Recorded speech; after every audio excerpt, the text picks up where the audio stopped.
నా HIV infection అంటే AIDS వ్యాధి వచ్చే ఇన్ఫెక్షన్.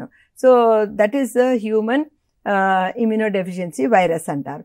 ఈ హెచ్ఐవి సోకినప్పుడు ఏమవుతుందంటే ఇనిషియలీ వెరీ వర్టికల్ ట్రాన్స్మిషన్ అని ఒకటి జరుగుతుంది. వర్టికల్ ట్రాన్స్మిషన్ అంటే తల్లి నుంచి డైరెక్ట్గా బేబీకి వెళ్ళడం అనే ఇన్ఫెక్షన్.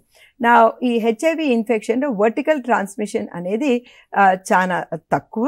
అండ్ దట్ ఆల్సో మనము తల్లి యొక్క టెస్ట్లు చేసుకొని ఆ CD4 కౌంట్ అని మనం చెక్ చేసుకోవాలన్నమాట.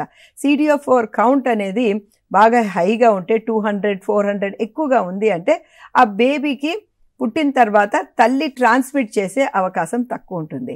సో వీటికి ఏమీ వ్యాక్సిన్ లేదు హెచ్ఐవికి ఇప్పటి వరకు. కానీ యాంటీ రెట్రోవైరల్ మెడిసిన్ వాళ్ళు వాడితే ఈ యొక్క CD4 count improve, viral load తక్కువయ్యి బేబీకి పుట్టిన తర్వాత ట్రాన్స్మిషన్ కూడా మనం తక్కువ చేయొచ్చు. అదే విధంగా ఈ పుట్టిన వెంటనే బేబీకి కొన్ని నెవరపిన్ అని ఒక మెడిసిన్ ఉంటుంది. ఆ మెడిసిన్ ఇస్తే ట్రాన్స్మిషన్ తక్కువ అవుతుంది. జనరలీ స్పీకింగ్ తల్లిని పాలు ఇవ్వద్దు అని చెప్తాము.